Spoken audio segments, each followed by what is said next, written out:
예, 이어서 앞으로의 정치권 흐름이 어떻게 될지 자세히 전망을 해보겠습니다. 한 달에 한 번 이분과 함께 분석을 저희가 하고 있죠. 정치 컨설팅 민의 박성민 대표, 오늘도 제 옆에 나왔습니다. 어서 오십시오. 안녕하십니까. 예, 오랜만에 뵙습니다. 박성민 대표는 물론 어제 결과에 대한 분석도 하겠지만 앞으로의 좀 전망에 좀 더 초점을 맞추면 어떨까 하는 생각을 개인적으로 좀 갖고 있는데, 그래도 잠깐 또 보고 오겠습니다. 예, 어제 결과에 대해서 저희는 처음 다루기 때문에. 예, 저렇게 결과가 나왔죠. 찬성이 149, 반대가 136이고요. 그러니까 가결 정족수가 148인데 하나가 더 나왔죠. 근데 아래 보시면 그 각 정당의 의석수가 나와 있지 않습니까? 정의당도 찬성을 하겠다고 밝혔기 때문에 국민의힘하고 정의당을 합치면 117밖에 안 됩니다. 그렇기 때문에 언론에서 계산을 이렇게 저렇게 해봤더니 최소한 29표 내지는 30표 이 정도가 민주당에서 찬성을 던진 것 같다. 이렇게 지금 분석들이 나오고 있는데, 일단 저렇게 결과를 봤고요. 예, 박 대표님은 비명계가 이번에 승부수를 띄울 수 있다 이런 말도 지금 하셨는데 결과적으로 그렇게 된 것 같습니다. 예, 어떻게 이렇게 나왔다고 보십니까? 1차 체포동의안 때는 대부분의 분석가들이 압도적으로 부결될 거다. 이제 그런 전망이 많았어요. 근데 그때도 가가 139고 부가 138로 가가 한 표 더 많았거든요. 그랬죠. 그때 가결에 한 10표가 모자랐는데 기권표와 무효표가 그 한 20표 정도 됐기 때문에 그때 굉장히 놀랐습니다. 그러니까 그때보다 지금 상황이 훨씬 더 안 좋아졌죠. 그때 어쨌든 반명 비명계가 이대로는 갈 수 없다. 대표의 사법 리스크를 좀 어떻게 하든지 좀 정리를 좀 해야 된다. 그 로드맵을 좀 밝혀달라. 이런 경고가 1차 체포동의안때 있지 않았습니까? 근데 이제 이재명 대표 측에서 그걸 좀 쉽게 생각했던 것 같아요. 그래서 이제 불체포 특권 포기를 6월달 그 국회에서 얘기를 했고, 혁신위원회를 만들었는데 혁신위도 불체포 특권 포기 요구도 하고 체포동의안이 넘어오면 가결 당론으로 해달라 이런 요구가 있어서 7월 중순에 7월 18일인가요? 그때 아마 의총에서 정당한 영장 청구인 경우에는 그거는 불체포 특권 포기하겠다 이렇게 정리를 했습니다. 예. 그때 김한규 원내대변인이 정당한이라는 기준이 뭐냐라는 질문을 받았는데 그 국민 눈높이라고. 예. 그러니까 정당한도 추상적이고 국민 눈높이도 좀 추상적인 것으로 얘기를 했습니다. 이제 그러고 이제 단식에 또 들어가고 뭐 이렇게 됐다가 실제로 이제 그 하루 전날 불체포 요청을 사실상 한 거죠. 부결 요청을 한 예. 거죠. 이렇게 되니까 1차 체포동의안 때 반명 비명이 요구했던 사항이 전혀 지금 그 반영이 안 된 거고, 아마 제가 모릅니다만 당일날 그 오전인가요? 박가원 원내대표가 만나러 갔지 않습니까? 병원에. 예. 예. 그때 가서 아마 무슨 얘기인가 지금 언론에 공개되지 않은 얘기를 물밑에서 나눴을 것 같은데 그런 설이 있습니다. 예, 그래서 예. 제가 생각해 보기에는 공개된 거는 이제 당을 좀 통합적으로 운영하겠다 뭐 이런 얘기들이 있고, 뭐 비공개적으로는 뭐 이제 비공식적으로는 지금 공천 관련된 얘기도 좀 나왔다고는 하는데, 아마도 반명 비명이 부결에 동의할 수 있는 거는 대표직 사퇴 카드 아니었을까 싶습니다. 근데 그 대표직 카드를 안 던진 이유는 겨우 이번에도 부결 2표 정도 차이로 된 거 아닙니까? 예. 그러니까 아마 이제 그 대표 사퇴를 안 해도 부결될 거라고 생각했을 가능성이 좀 있고요. 예. 그런 그 전략적인 오판 뭐 이런 것들이 있어서 가결이 됐을 텐데, 어쨌든 단식이라고 하는 것이 이재명 대표가 체포동의안을 부결시키기 위한 승부수였다면, 당을 결집시키기 위한, 반명 비명도 여기서 한 번 더 동의하고 부결시키고 넘어간다면, 그러면 이제 주도권이 완전히 이제 이재명 대표 측에 넘어가기 때문에 꺼낸 카드가 아닌가 그렇게 봅니다. 그래서 일각에서는 이준석 전 대표가 그런 말을 하던데요. 인터넷 방송에서. 그러니까 지난 2월부터 지금까지 한 7개월의 시간이 있었지 않습니까? 그러니까 대표직을 내려놓지는 않더라도 비명이나 반명 쪽을 뭔가 설득시키고 달래려는 작업을 그동안 이재명 대표가 해왔어야 되는 게 아니냐. 물밑에서. 뭔가 공천과 관련인 거죠. 그러니까 가령. 그런 게 좀 부족하지 않았느냐. 이런 얘기도 좀 하는 것 같던데. 그게 이제 제가 이 방송에서도 여러 번 말씀드렸습니다만 1차 체포 동의안 이후에 친명이 예상하는 바라는 시나리오가 세 가지다. 첫째, 무조건 이재명 대표 체제로 총선 치른다. 두 번째, 그게 여의치 않다면 친명 비대위로 전환한다.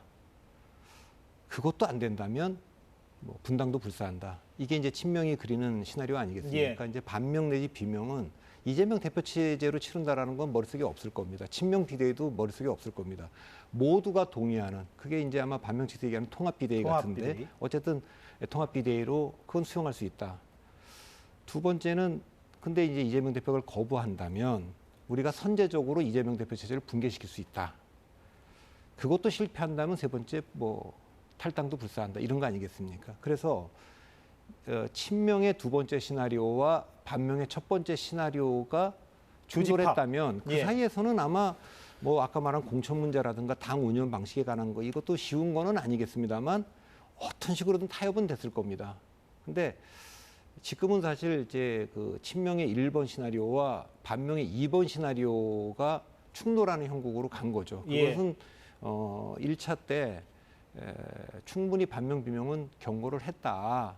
그리고 지금 이번에 와서 지금 당을 통합적으로 운영하고 하겠다고 하는 거는 첫 번째 체포동의안 이후에 꺼냈을 카드인데 지금 좀 늦어진 거 아니냐, 그렇게 지금 보는 거기 때문에 그런 대화가 왜 없었겠습니까? 뭐 물밑에서 좀 있었을 거고, 박강원 원내대표도 뭐 그런 노력을 쭉 했을 거고, 의총에서 뭐 이거 이제 가결이 도무지 감당할 자신이 없으니까 좀 부결시켜달라 이렇게 하지 않았습니까? 이제 사퇴한 이유도 그겁니다. 이제 부결을 요청했는데 설득이 실패했기 때문에 책임을 지고 물러난 것처럼 이제 원내 지도부가 원내 지도부가 그렇게 설명된 거니까. 근데 이제 본질적 질문은 이겁니다. 그러니까 이재명 대표 체제로 총선 치를 수 있느냐, 총선 치러서 승리할 수 있느냐, 그리고 이 사법 리스크라고 하는 것이 이게 지금 우리가 이걸 감당할 수 있겠냐, 속속들이 기소가 되고 있고 재판 결과 나올 텐데, 이제 그런 거에 대한 반명 비명이 당이 먼저지 이재명 대표를 보호하기 위해서 지금 대선 패배하고 나서 그 국회의원 선거 보궐선거 나간 것도 말이 안 되고 당대표 나간 것도 말이 안 되지 않냐. 근데 이건 지금 어쨌든 당사자가 좀 결자 해지를 했어야 되는데 너무 끌고 온 거 아니냐. 근데 이번에 뭐 그 단식하는 과정에서 불체포 특권 포기하고 영장실질심사 나가겠다고 6월 달에 발표해서 좀 믿었을 거 아니겠습니까? 그런데 그 뒤에 과정을 보면 이제 그게 뒤집어지고 하니까 당 전체가 이걸 국민들한테 약속한 걸 갖다 뒤집고, 도대체 이게 정당하지 않은 영장 청구이기 때문에 우리는 가결시킬 수 없다. 적어도 반명 비명계 의원들은 그렇게 하기가 어렵다, 이렇게 판단한 것 같습니다. 예. 그럼 앞으로 이제 다음 주에 당장 만약에 영장 실질 심사가 열려서 발부 여부가 결정이 되면 뭐 두 갈래로 나눠서 한번 생각을 해보죠. 만약 발부가 되면 이재명 대표는 이제 구속이 되는 것이고, 근데 오늘 밝힌 입장문의 맥락은 계속 가겠다. 그러니까 당 대표직을 계속 수행하겠다라는 맥락으로 읽히고, 아까 박주민 의원도 그런 식으로 해석을 해줬단 말이죠. 어떻게 되는 겁니까, 민주당은 발부 시? 아니, 그러니까 이제 그 이재명 대표가 대선 패배 이후에 한 행보를 보면 일관성이 있어요. 그러니까 보궐선거에 나가고 당 대표 나오고 지금 이제 하고 있는 이것이, 그러니까 어쨌든 그 반명과 비명이 비판하듯이 당 대표가 당을 방탄정당으로 만들고 있는 거 아니냐, 이제 그렇게 얘기를 한 건데, 이재명 대표가 그 불구속 기소를 전략적 목표로 세웠기 때문에 전략적 목표를 달성하려면 첫 번째 뭐 검찰이 이거를 제1야당을 예우해 갖고 제1야당 대표를 예우해서 불구속 기소할 가능성 거의 안 보였던 거 아닙니까? 그럼 둘 중에 하나인데, 체포동의안을 부결시키는 방법이 있고 영장실질심사에 나가서 기각을 받아내는 방법이 있는 거 아닙니까? 근데 상호 모순된 겁니다. 체포동의안을 부결시키기 위해서 선택했던 방법, 단식이라든가 뭐 이런 것들이 당 내부는 이제 결집도 시킬 수 있고 부결 좀 시켜달라는 요청도 할 수 있는데, 이게 자칫하면 이 승부수가 영장실질심사에 나갔을 때는 자충수가 될 수 있는 거 아니겠습니까? 그러니까 그런 면에서 보면 민주당 내에서도 이 발부와 기각 사이가 5대5다 이렇게 보고 있지만 조금 더 비관적인 전망들이 더 많을 겁니다. 그러니까 친명 입장에서 보면, 왜 그동안 해왔던 것이 법원 입장에서 보면 증거인멸로 이렇게 받아들일 수가 있기 때문에. 그러면 이제 발부가 돼서 당대표가 구속되는 상황이 온다. 그래도 당대표는 계속 유지하는 거다, 이런 얘기를 하고 옥중 공천도 가능하다, 이렇게 얘기를 하고 예, 있는데 지금 맨 아래 정성호 의원 같은 경우는 그렇게 간다는 것 같아요. 예. 근데 정치적 상식선에서 보면 그게 가능하겠습니까? 그러면 이제 저 얘기 이후에 이제 전당대회를 치르자. 그러니까 임기가 8개월이 더 남았기 때문에 예. 전당대회를 치르자는 얘기도 있는데 지금 이 상황에서 전당대회를 치르면 첫 번째 그 당대표직을 계속 수행하면서 옥중공천하겠다. 또 전당대회 하겠다라는 거는 그냥 반명비명한테 당을 나가달라. 갈라서자 이런 요구 아니겠습니까? 사실상 그런 쪽으로 사실상 간다. 어떤 예. 식이든 기각이 돼서 당대표가 돌아와도 이재명 대표 체제로 총선 치르겠다고 하면 예. 반명비명이 그 기각됐다고 하는 것이 무죄를 얘기하는 게 아니지 않습니까? 그러니까 불구속 기소지 구속 기소만 안 했을 뿐이지 그걸 근데 반명비명 입장에서 이걸 가지고 본인들이 방어하면서 총선 치를 수가 없으니까 아마 그때도 이제 반명비명들은 뭐 결심을 해야 될 겁니다. 그러니까 발부가 되든 기각이 되든 이재명 대표 체제로 치르거나 전당대회로 가자고 하는 거는 사실상 갈라서자라는 얘기일 것 같고 그러면 참 어려운 길이 남아 있는데 어쨌든 정책으로 이렇게 가면 다 죽으니 타협을 해서 비대위로 전환을 좀 해보자. 그럼 이 대표가 결단을 해야 되는 거죠. 이 대표가 결단을 해야 되는 거죠. 예. 제가 이 방송에서도 여러 차례 말씀드렸습니다만 이재명 대표 체제로 똘똘 뭉쳐서 친명 반명이 윤석열에 맞서서 우리 윤석열 정권에 맞서서 우리가 하나로 치러야 된다. 전 이 가능성을 5% 정도일 거라고 계속 말씀드려요. 5%라는 게 극히 낮다 그거는. 두 번째는 어쨌든 비대위로 전환해서 치를 가능성이 35%인데 그건 제법 있다는 뜻입니다.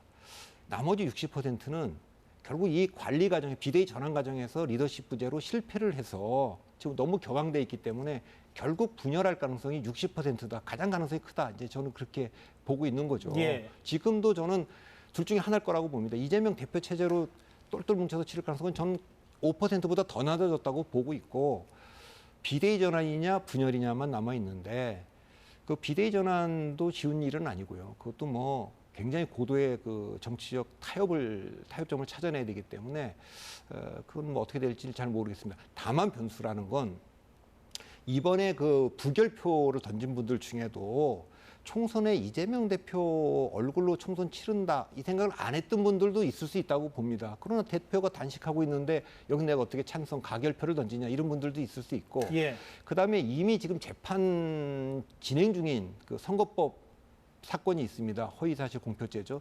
그것이 언젠가는 이제 그 1심 선고가 나올 텐데 최종적으로 100만 원 이상 형이 되면 국회의원직도 이재명 의원이 그만둬야 되고 피선거권도 박탈돼 다음 대통령 선거 나오지도 못하고. 물론 확정 판결까지 가긴 가야 그렇죠. 됩니다만. 그런데 예. 이제 그건 또 민주당은 400몇십억을 또 예. 토해내야 되고 이런 상황인데 지금은 문재인 정부도 아니고 어떻게 보면 김명수 대표본도 아니고 이런 상황이기 때문에 그 전망이 정책으로 보면 밝지 않다 이렇게 볼 수 있지 않겠습니까? 예. 그러니까 1심 선고 결과도 변수가 될 것 같고 또 하나는 여론조사 결과가 계속 발표가 될 거예요. 그러니까 이재명 대표 체제나 이 방어하는 이게 이제 그 원내대표도 뭐 이게 개파 싸움이 될지 아니면 그냥 반명비명이 아예 후보를 안 내고 그래서 그냥 일방적으로 친명이 원하는 원내대표를 앉히게 될지 또 그 뒤에 뭐 이걸 누가 가결표를 던졌는지 또 색출하겠다, 출당시켜야 된다, 해당 행위다. 이미 최고위원회 성명에는 해당 행위라고 못을 박았어요. 예. 그렇기 때문에 그런 과정에서 국민적인 그 여론이 더 나빠진다면 제가 총선 때 보면 옛날에 그 박근혜 비대위가 들어올 때나 김종인 비대위 들어올 때 보면 국회의원들은 총선이 다가올 때 결국 공천 여부도 중요하고 당권도 중요하지만 본인들 당선이 될 수 없는 환경이 만들어진다면 다른 선택을 하거든요. 예. 그런 것도 변수가 될 수 있다고 봅니다. 그러면 지금 박 대표님 말씀 요약을 해보면 이 대표가 지금의 입장과 달리 무언가 전향적인 입장, 그러니까 본인이 대표직을 내려놓고 이른바 통합형 비대위를 출범시키는 그 선택을 하지 않는다면 구속이 되든 안 되든 분당 가능성은 매우 높다. 저는 그렇게 봅니다. 예. 그러니까 이제 민주당 의원들은 그렇게 얘기하기가 어렵지만 저는 그렇게 보고 있고 이걸 막을 수 있는 분도 이재명 대표 외에는 없습니다. 그러니까 이미 지금 뭐 문재인 전 대통령이나 이낙연 전 대표도 다 공격 대상이 돼 있고 반명비명은 말할 것도 없고 공개적으로 해당 행위는 나가라고 얘기하는 판인데 결국 이재명 대표가 알아야 될 것은 쉬운 선택은 아닌데 지금 이재명 대표 체제를 옹이하는 사람들이 누구겠습니까? 그분들이 내년 총선 끝나고 나서도 친명으로 남아있을 분들이 몇 명 되겠습니까? 그러니까 이재명 대표 체제가 유지돼야 본인들이 공천받는데 유리하기 때문에 지금 얘기하고 있는 거 아니겠습니까? 그건 과거에 우리가 박근혜 정부 때도 다 본 겁니다. 그 2016년 때 그 친박이 진박 논란까지 일으키면서 공천했지만 탄핵 국면에서 나서는 사람들이 없잖아요. 이제 그래서 윤석열 대통령도 마찬가지입니다. 그거는 이제 내년 총선 끝나고 나면 다 등 돌리게 될 텐데 그런 상황에서 그 이재명 대표가 판단해야 될 거는 민주당이 살고 민주당이 승리하고 분열하지 않아야만 그래야만 본인의 나중에 정치적 미래가 높진 않더라도 사라지진 않는 건데 지금처럼 이제 한다면 글쎄 총선 전망도 좀 어려워질 것 같고 그리고 또 본인의 정책 미래도 그렇게 밝지 않기 때문에 시간이 가면 지금은 뭐 당내도 격앙되어 있고 본인도 영장실질심사를 앞두고 있는 상태이기 때문에 멘붕 상태 아니겠습니까? 그러니까 지금은 그럴 텐데 이게 뭐 이제 9월, 10월, 11월, 12월 가면 정책 타협점을 찾아낼 가능성도 전 있다. 만약에 그게 안 된다면 분당이죠. 예. 그래서 아까 35%그 가능성을 얘기하신 거고. 예. 그런데 그러면 좀 일각에서는 그 통합형 비대위 결국에는 인물로 우리가 좀 판단할 수밖에 없으니까 그 위원장을 누가 하는 것이냐. 김부겸 전 총리가 많이 호출되는 것 같습니다. 물론 본인이 그 의사가 있는지는 모르겠으나 근데 김부겸 전 총리 정도라면 비명과 친명 모두 이재명 대표를 포함해서 다 수긍할 만한 인물이라고 보십니까? 그건 전 모르겠습니다. 그러나 이제 저 같은 제3자가 봤을 때는 김부겸 전 총리 정도의 비대위라면 그것은 이제 문재인, 이재명, 조국 이 세 분이 그 총선 때 안 보일수록 민주당은 유리할 거라고 제가 늘 말씀드렸는데 이제 안 보이게 되는 거고 그렇게 받아들일 수 있지만 결국 친명계 의원들은 그 김부겸 비대위가 들어와서 틀림없이 친명계의 상당 부분이 아니요 타협해도 일부분의 공천 배제는 할 거다. 그래 총선도 치를 수 있고 할 테니까 그런 것 때문에 이제 뭐 반대를 좀 하겠죠. 그러니까 이게 그래서 이제 쉬운 얘기는 아닙니다. 왜냐하면 지난번 총선에서 너무 많이 이겨갖고 국회의수가 너무 많아요. 그러니까 어쨌든 그게 아니더라도 이걸 정리를 좀 해야 될 텐데 어떤 기준을 갖고 하더라도 어디까지는 공천을 주고 어디까지 잘라내고 또 그 어디까지는 진짜 경선으로 상향식으로 하고 이거 정책 타협을 하려면 다 그렇게 할 수는 없는 거 아닙니까? 어쨌든 그런 정책적인 거를 할 수 있을 거냐 이게 아주 뭐 고차방 정식이라 쉽지는 않는데 제가 보기에는 뭐 김부겸 비대위 정도면 통합 비대위로 바깥에서는 볼 거고 국민의힘도 상당히 위협감을 느끼고 위기감을 느낄 카드지만 이재명 대표하고 친명이 그걸 수용할 거냐 그건 잘 모르겠습니다. 예. 아무튼 박성민 대표의 진단은 무슨 뜻인지 알겠습니다. 결국에는 한마디로 요약하면은 그 통합형 비대위를 출범시킬 수 있느냐 없느냐에 향후 민주당의 어떤 미래나 향방이 달렸다라고 보시는 거로 민주당은 두 가지 받아들여집니다. 숙제를 풀어야 되거든요. 네. 수도권에서 진 적이 1996년도하고 2008년 두 번입니다. 근데 민주당 사정 때문에 진 거예요. 96년도에는 분열했거든요. 새정치국민회의와 민주당으로. 그래서 꼬마 민주당이었죠 그때가. 원래 이제 95년 지방선거에서 크게 이겼는데 예. 김대중 전 대통령이 이제 정계 복귀하면서 새정치국민회의를 만들어서 분열하지 않았습니까? 그 결과 이제 인천, 경기, 서울에서 신한국당한테 패배를 했고 2008년도에는 상층부는 분열을 안 했는데 통합민주당으로 있었는데 유권자들, 그러니까 지지자들이 대거 이탈을 했죠. 그러니까 2004년 총선의 투표율이 60%였는데 2008년은 14%나 떨어져갖고 46으로 떨어졌으니까 그건 되게 이제 친노가 안 나온 거죠. 그러니까 지금 이재명 대표나 민주당이 총선을 승리하려면 위에 상층 분열도 막아야 되고 지지자들 분열도 막아야 됩니다. 그러니까 이 상처를 안 내면서 비대위 전환을 할 수 있느냐 이게 뭐 보통 어려운 숙제가 아니죠. 그렇다고 이게 또 분열돼서 나가면 승리할 수 있느냐? 그거는 이제 수학이 아니라 산수가 돼버리는 거니까 더 어려워진 거니까 그 사이에서 정치적 리더십을 발휘할 거냐 이제 이게 숙제인데 난제 중에 난제라고 보입니다. 예, 뒤에서 질문하려다가 당겨서 질문 드리는 건데 만약에 국민의힘도 분열을 하면 그러니까 세 개가 아니라 다당 체제로 총선이 치러지는 거고 그 가능성도 사실은 박 대표께서 진작부터 염두에 두셨잖아요. 그게 뭐 100% 그렇게 된다는 건 아니지만 그러면 만약에 그렇게 4당 체제로 정의당까지 포함하면 5당이죠. 5당 체제로 선거가 치러졌을 때 친명 입장에서는 해볼 만하다 이렇게 판단할 수는 없을까요? 그거는 이제 우리나라에서 늘 그 지역 구도가 있는 속에서 해묵은 이른바 사자 필승론이라는 게 그래서 나온 겁니다. 이제 87년 대통령 선거 때도 흔히 사자 구도로 치러질 때마다 나오는 게 그 사자 필승론. 4개 정당이 경쟁하면 우리가 유리하다 이런 건데 지금 2020년처럼 완전히 양당이 똘똘 뭉쳐서 1대1로 치를 가능성 전 20%로 좀 보고 가능성이 좀 낮다고 보고요. 2016년처럼 경쟁력 있는 제3당, 국민의당이 그때 있었죠. 38석을 했으니까. 네. 3자 구도로 치러질 가능성은 전 40%. 1996년처럼 양쪽 다 분열해서 4당 체제로 치러질 가능성 40%. 예. 제가 이걸 오래전부터 얘기를 했는데 예.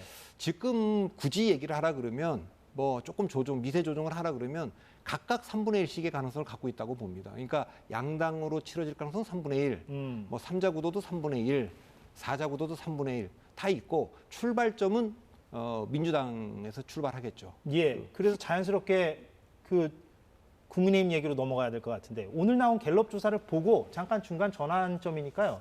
보고 나서 박성민 대표랑 얘기를 이어가도록 하죠.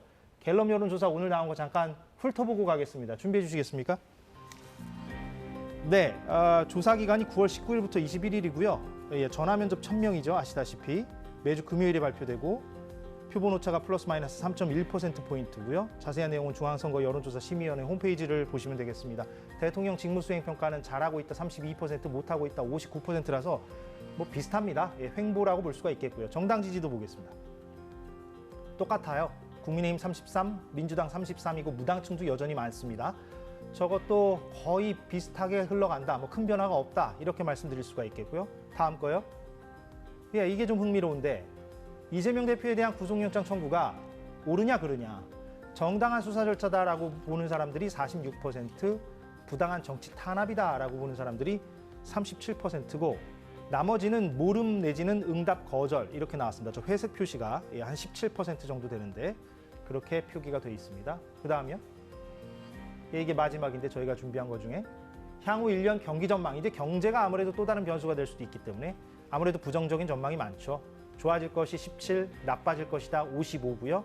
비슷할 것 같다가 24 정도. 이렇게 오늘 갤럽 여론조사 결과가 나왔습니다. 이제 국민의힘으로 자연스럽게 넘어가는데 혹시 뭐 오늘 본 거 중에 뭐 언급하고 싶으신 부분이 있습니까? 뭐 대통령 여론조사 긍부정가 제가 이제 정당 지지율은 그렇게 크게 볼 필요가 없다고 예, 여러 번 예. 말씀드렸고 세 가지 보면 된다. 대통령의 직무수행 평가가 긍정이 35 미치고 부정이 55면 분명한 위기다. 이거는 뭐 오래전부터 그 상황이니까 지금도 여전히 그렇고. 여전히 그렇고 중도층은 60% 이상이 지금 부정평가를 하고 있으니까 국민의힘과 윤석열 정부의 위기죠. 두 번째는 여당을 찍을 거냐 야당을 찍을 거냐 이거 아닙니까? 이것도 야당이 좀 우세한데 조사 기간에 따라서 좀 MBS는 이제 여당 찍겠다가 좀 많고 갤럽은 야당이 꾸준히 많은데 이거는 약간 교차하는데 질문지가 좀 달라서 그런 것으로 보이고 그것은 부정적인데 왜 민주당이 이걸 반사이익을 못 누리느냐? 민주당이 대안이냐라는 질문은 직접적으로는 안 하지만 간접적인 지표를 보면 이게 별로 다 부정적이에요. 그러니까 세 가지인데 당의 호감도, 갤럽이 호감도 조사를 해보면 지금 국민의힘과 그 민주당이 마지막 조사에서 호감이 있다가 30이고 비호감이 60이에요. 그러니까 그 민주당은 좋은 쪽에서 점점 나쁜 쪽으로 이동하고 있다는 그 추세가 그렇고 그다음에 지난주에 MBS에서 나온 조사, 국민의힘이 여당 역할을 잘하고 있느냐? 잘하고 있다는 거에 동의하느냐 동의하지 않느냐. 민주당이 제1야당 역할을 잘하고 있느냐 잘하지 못하냐. 거기에 민주당이 못한다가 더 숫자가 안 좋아요. 잘한다가 한 20% 초반대고 못한다가 60%를 넘어 있기 때문에. 그리고 김기현 대표와 이재명 당대표의 직무수행 평가도 윤석열 대통령보다 더 나을 게 없는 상황이죠. 그러니까 민주당이 그렇기 때문에 오늘 그 체포동의안에 대해서 47대 37 이렇게 나온 거 아닙니까? 예, 46대 37. 46대 37. 그럼 이제 7월 18일 날 정당한 영장 청구가 뭐냐? 그럴 때 김한규 원내대변인이 국민 눈높이다. 그러면 국민 눈높이에서 보면 아니 이건 체포영장 그러니까 체포동의안 가결을 잘한 거고 그렇게 보는 거지만 그 이제 비명 반명은 이제 저 숫자를 두고 나올 거고 친명은 틀림없이 민주당을 지지하는 사람들 사이에서는 반대가 높았을 테니까 그러니까 민주당을 지지하는 사람들이 국민이다 이렇게 보면 어차피 또 그거는 다툼의 여지만 있지 결론 날 수는 없는 거 아니겠습니까? 예, 그런데 전체적으로 보면 양쪽 다 기회 요인과 위기 요인이 지금 다 있는 상황입니다. 그러니까 지금 상황에서는 뭐 민주당은 지금 이제 분열할 거냐가 가장 큰 문제고 예. 국민의힘은 대통령이 이제 중도지향적인 대선 때 찍었던 중도표가 좀 다 관망으로 돌아서 있고 예. 아주 똘똘 뭉쳐 있는 건 지금 그 이념적으로 좀 강경한 입장에 동의하는 분들 예, 그런 오른쪽에. 분들만 지금 남아 있기 때문에 어쨌든 중도지향적으로 가야겠는데 내부 동력이 없지 않습니까? 그러니까 국민의힘의 내부 동력은 결국 민주당으로부터 올 수밖에 없습니다. 민주당으로. 그러니까 민주당의 지도 체제의 붕괴가 있다면 그건 당연히 이제 국민의힘에도 여파를 미치겠죠. 예. 또 강서구청장 보궐선거도 사실은 수도권 입장에서는 이게 이제 자칫하면 이제 지도부 퇴진론으로도 올 수 있고 수도권 위기론과 결부돼서요. 그러니까 이걸 뭐 핑계김에 이제 원인 제공했으니까 안 내고 싶었는데 어쨌든 결과적으로 냈고 당사자가 또 출마를 했어요. 예. 예, 이것은 이제 아마 선거는 이제 이 체포동의안과 영장실질심사 결과에 따라 양쪽 지지자들이 얼마나 이제 결집하느냐에 따라 결론이 날 텐데 국민의힘은 이 선거 결과와 또 그 뒤에 있을 그 민주당의 그 지도체제 문제에 연동되어 있는 듯이 보입니다. 그러니까 예. 이재명 대표 체제가 계속 간다면 굳이 뭐 김기현 대표 체제를 바꿔야 될 이유가 없을 것 같고 그러나 저희가 비대위 전환에 성공한다면 예. 여기도 그대로 가기는 어렵지 않을까. 그럼 국민의힘에게 앞으로 남은 어떤 변수는 지금 말씀하신 대로 민주당이 어떻게 되느냐, 강서구청장 보궐선거가 어떻게 되느냐, 또 대통령의 향후 노선 이런 것들이 지금 어떻게 재설정될 수 있느냐 이 부분이 있겠고 또 하나는 지금 다 이 세 가지는 언급을 총론적으로 해주셨으니까 이준석 전 대표의 거취 이것도 지금 많이 언급되는 부분이라서 왜냐하면 이것은 매우 중요한 지점일 것 같기도 한 게 말씀하신 대로 어떤 4당 체제가 만약에 된다면 결국에는 국민의힘 내부의 비주류가 나온다는 얘기인데 그러면 현역 의원들이 뭔가 윤심의 작동으로 인해서 선택받지 못해서 튀어나오는 방식 그리고 이준석 전 대표도 거기에 포함되는 방식 이거 말고는 뭐 다른 그림은 그려지지 않기 그 때문에 가능성이 이렇게 높지는 않은데 예. 이럴 수는 있을 거라고 저는 봅니다. 2016년도 때를 보면 어쨌든 이제 그 민주당 발로 먼저 안철수 의원 탈당도 있고 막 이게 있었지 않습니까? 이제 그렇게 됐는데 그땐 그래도 안철수 의원이 대중성도 좀 있고 뭐 이래서 제3당이 성공했는데 민주당에서 나온 분들이 그런 파괴력이 좀 약하다. 그러면 이제 바깥에 있는 누구하고 손을 잡겠죠. 뭐 금태섭 의원하고 예. 손잡을 수도 있고 젊은 여러 그룹들도 들어갈 수 있겠는데 그것만 갖고는 좀 부족하니까 뭐 안철수, 유승민, 이준석 이런 분들에게도 같이 하자 이럴 수도 있겠죠. 또 뭐 그런데 이제 뭐 안철수 의원은 대선 이후에 합당까지 했는데 또 나오기 어렵고 유승민 의원도 그 실험을 실패했다고 여러 번 인정을 했지 않습니까? 호남에서 민주당 의원들하고 호남에서 온 분들하고 바른미래당이랑 당도 한번 해봤으니까 그래서 저는 그렇게 움직일 것 같지는 않고 이준석 의원도 지금은 국민의힘에서 전 대표죠. 머물 예. 전 대표도 머물 거라고 봅니다만 당에서 계속 이준석 의원 전 대표에 대한 공천 문제가 얘기가 되고 또 뭐 공천을 주되 뭐 그냥 끝까지 줄 듯 말 듯 예, 그럼 선제적으로 대응한다 그래가지고 선제적으로 예. 대응한다 그랬는데 그때 이쪽에서 분열 있는 분들이 비례대표를 줄 테니 우리 신당에서 같이 합시다. 그러고 이제 왜 국민의힘이나 윤석열 정부를 찍으면 안 되는지 지지하면 안 되는지를 하는 것에 대한 그 아무래도 조금의 파괴력이 있을 테니까 변수가 되겠지만 지금은 그 가능성은 뭐 너무 멀리 나간 얘기고 아직은 예. 총선은 지금 단계에서 예측하기가 어렵습니다. 그러니까 4년 전에도 이때쯤에는 민주당이 그렇게 전망이 좋지 않았어요. 조국 사태가 있었고 그래서 뭐 9월 달이면 그 서초동에서 윤석열 검찰총장에 대한 구속을 굉장히 많은 인파들이 외치고 있을 때고 10월 초에 10월 3일과 10월 9일 두 번에 걸쳐서 보수 진영에서 맞불 집회를 강화문에서 열었고 그게 이제 연초까지 그 조국 사태 때문에 영향이 안 좋았는데 코로나라고 하는 변수가 예, 터졌고 그랬죠. 초기에는 중국 다음으로 뭐 확진자 수가 많아서 별로 안 좋았다가 미국 유럽에서 뭐 늘어나니까 그것이 변수가 됐기 때문에 지금 모른다. 예상할 수 없는 일이 터지는 게 그게 진짜 변수일 것 같습니다. 예, 알겠습니다. 오늘 많은 얘기 좀 나눴네요. 다음에 또 이야기를 이어가도록 하겠습니다. 정치 컨설팅 민의 박성민 대표였습니다. 오늘 고맙습니다.